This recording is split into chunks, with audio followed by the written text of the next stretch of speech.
Hola, ¿qué tal? Mi nombre es Luis Felipe Marín Cruz, estudiante del Instituto Tecnológico del Valle de Etla, y en este apartado de video de exposición hablaremos sobre la mezcla de los gases de la materia de termodinámica respectivamente.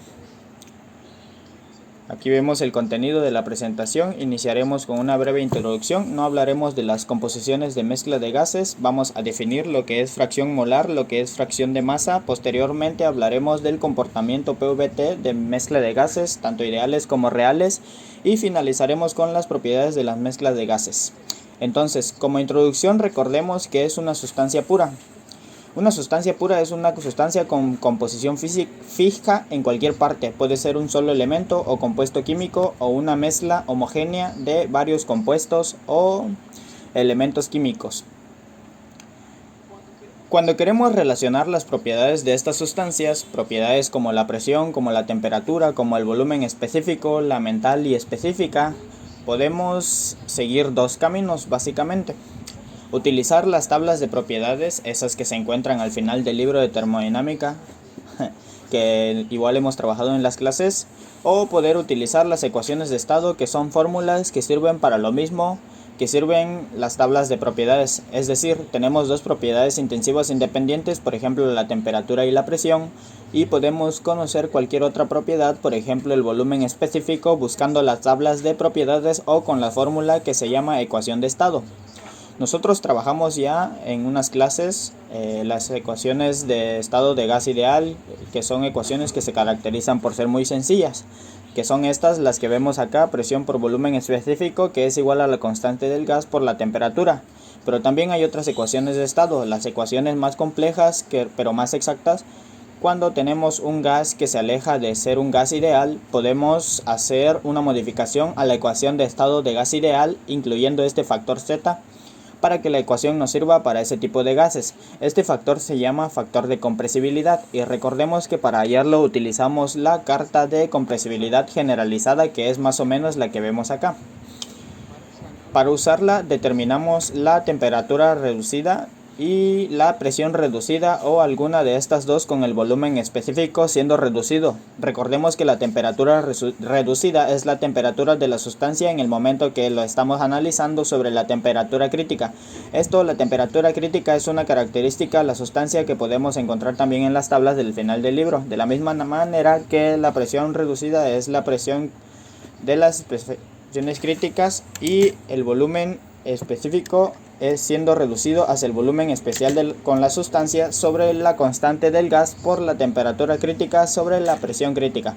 Entonces, por ejemplo, si tenemos una temperatura reducida y la presión reducida, vamos a la carta. Aquí en el eje horizontal se encuentra la presión reducida, y estas son líneas de temperatura reducida, en donde se encuentran los valores que tenemos de la presión reducida con la temperatura reconcilian. Nos vamos hacia el lado izquierdo y ahí encontraremos el factor de compresibilidad. De esa manera podemos utilizar la ecuación de estado de calidad de gas modificada para gases que no son bien ideales. Bien, ahora sí, entrando en la materia, hablemos de la composición de la mezcla de gases. Para escribir la composición de la mezcla se especifica la cantidad de cada uno de sus componentes de cada uno de los gases que hacen parte de esa mezcla, ya sea por medio del número de moles, a lo cual llamamos análisis molar, o por medio de la masa, la cual llamamos análisis gravimétrico. En el análisis molar hay una magnitud muy importante, es la fracción molar. Esto para cada uno de los componentes. Entonces, para un componente I, la masa molar se podrá definir como el número de moles de ese componente sobre el número de moles total. Es decir, el número de moles total en Sm es igual a la sumatoria de los números de moles de cada componente en los que P es B. Y si dividimos estas dos ecuaciones, encontramos a esta otra que nos dice que la sumatoria de las fracciones molares en cada componente será igual a 1. De igual manera, para el análisis gravimétrico están estas ecuaciones. Tenemos la fracción másica, que es la masa de componente especificado, sobre la masa total, que es la sumatoria de las masas de cada uno de los componentes.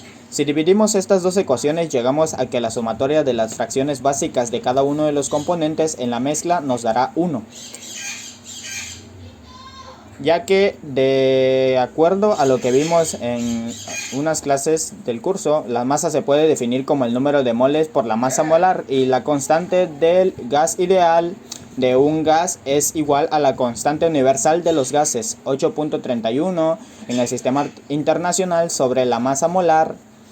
Podemos expresar a la masa molar aparente, es decir, la masa molar que tendría la mezcla, y a la constante de esa mezcla de esta manera.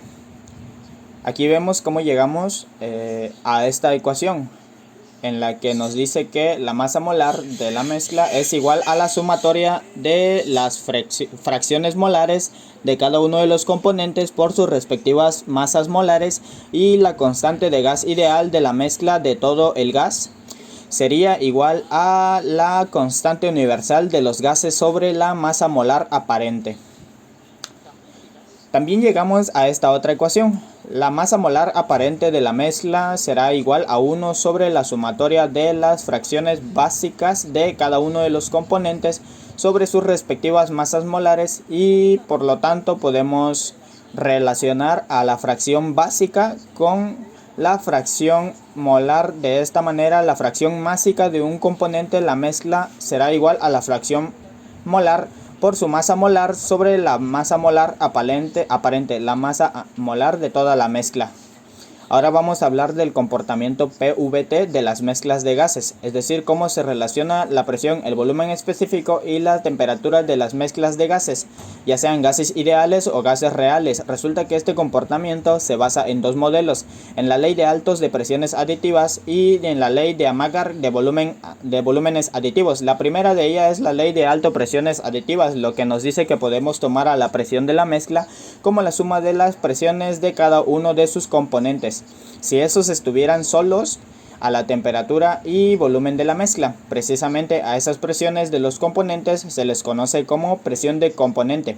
Es decir, que se cumple esta ecuación: PM es igual a la presión de la mezcla y es igual a la sumatoria de los pesos, es decir, a las presiones de componentes. Por su parte, la ley de Amagat nos dice que el volumen aditivo de que el volumen de la mezcla se puede tomar como una suma de volúmenes que cada gas que la compone ocuparía si estuviera solo a la temperatura y presión de la mezcla. A esos volúmenes de los componentes se les conoce precisamente como volumen de componente, es decir, que se cumple esta ecuación: V sub M es igual al volumen de la mezcla y es igual a la sumatoria de los V sub y de los volúmenes de componentes. A la relación entre la presión de componente y la presión de la mezcla se le conoce como fracción de presión, y a la relación de la razón entre el volumen de componente y el volumen de la mezcla se le conoce como fracción de volumen. Estas dos leyes son las que se cumplen exactamente en las mezclas de gases, pero son de manera aproximada cuando se está trabajando con gases reales.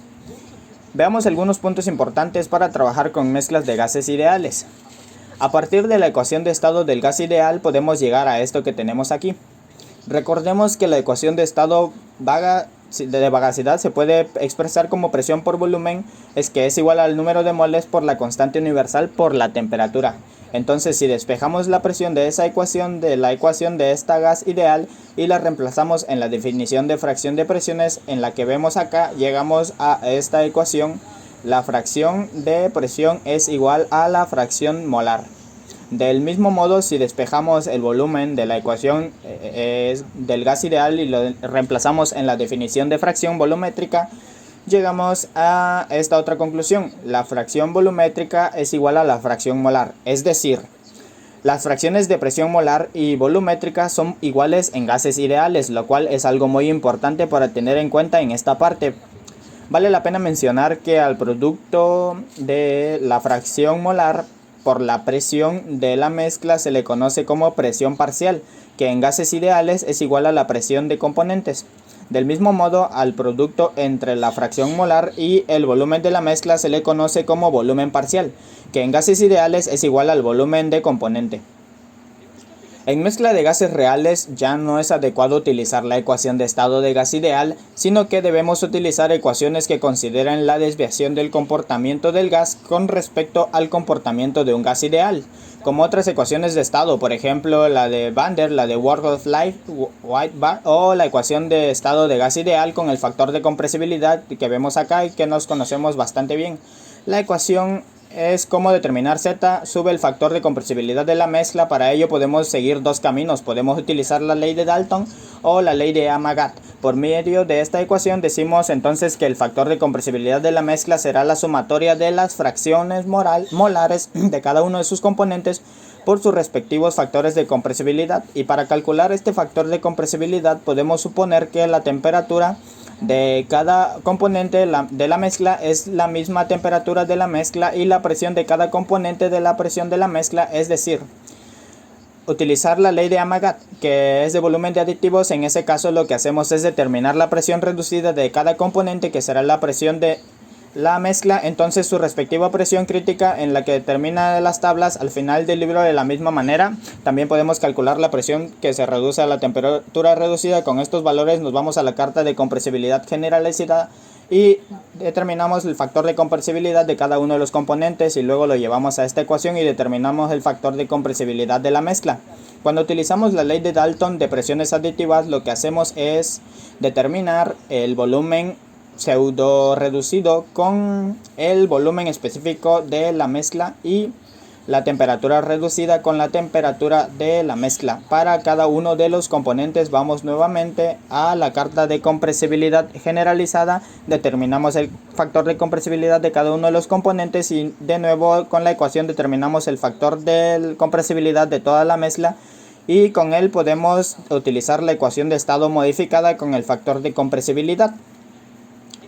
En general, se obtienen resultados más precisos cuando los factores de compresibilidad de los componentes se determinan con la ley de Amagat de volúmenes aditivos que cuando se determinan con la ley de presiones aditivas. Esto pasa porque la ley de Amagat implica el uso de presiones de mezcla que tienen en cuenta la influencia de las fuerzas moleculares de gases diferentes, mientras que la ley de Dalton las ignora, haciendo que se subestime la presión de una mezcla de gases para un determinado volumen de mezcla y temperatura de mezcla. Por eso la ley de Dalton es más apropiada para gases de mezclas a bajas presiones y la ley de Amagat es mejor para cuando tenemos altas presiones. El otro camino que podemos seguir para determinar el factor de compresibilidad de la mezcla es utilizar la regla de Kay, que nos dice que podemos trabajar a la mezcla como una sustancia pseudopura. En este caso la sustancia tendrá su propia temperatura crítica y su propia presión crítica, que se determinarán por medio de estas ecuaciones. La temperatura crítica será entonces la sumatoria de las fracciones molares de cada uno de sus componentes por su respectiva temperatura crítica, y la presión crítica de la mezcla general será también la sumatoria de las fracciones molares de cada uno de sus componentes por la presión crítica de estos componentes. Con estos dos valores vamos a la carta de compresibilidad generalizada y determinamos el factor de compresibilidad de la mezcla. Este es un método que nos da resultados que están dentro del 10% de precisión, lo cual es aceptable para propósitos ingenieriles. Ahora hablemos de las propiedades de las mezclas de gases. Para guardar las propiedades extensivas, es decir, que dependen de la masa de una mezcla no reactiva de gases, ya sea gases ideales o gases reales, lo que hacemos es sumar las contribuciones de cada componente de la mezcla, es decir, la masa total será la suma de las masas de cada uno de los componentes de la energía interna total, la sumatoria de las energías internas de cada uno de los componentes y así por el estilo.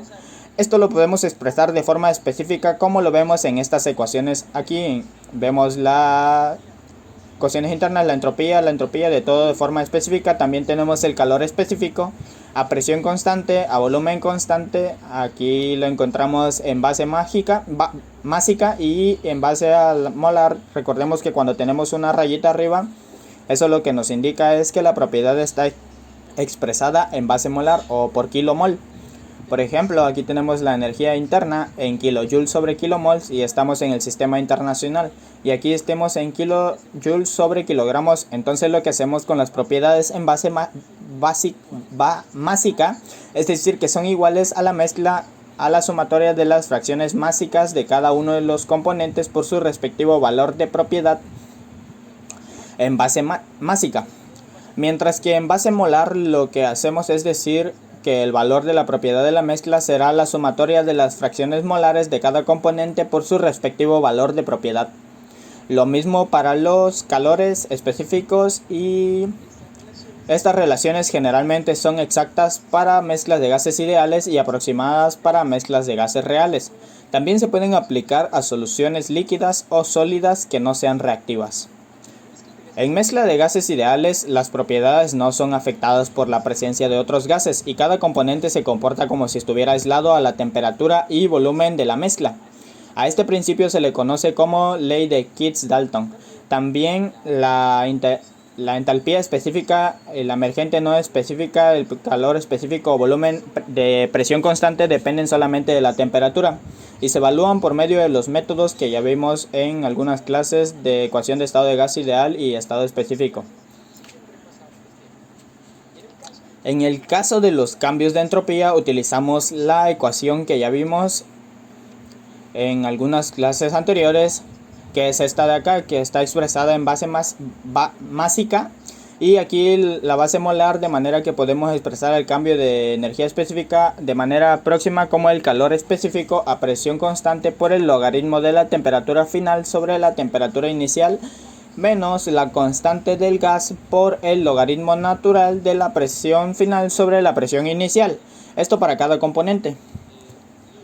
Y en base molar sería de la misma manera, solamente que el calor específico estaría expresado en base molar y la constante sería la constante universal de los gases, recordando como lo vimos en algunas clases, que nos decía que la presión final del componente será la fracción molar del componente por la presión de la mezcla, la cual es la presión parcial al final, y la presión parcial al inicio sería de la misma manera la fracción molar al inicio por la presión de la mezcla al inicio del proceso. En mezcla de gases reales la cosa se complica un poco porque las propiedades ya no dependen solo de la temperatura.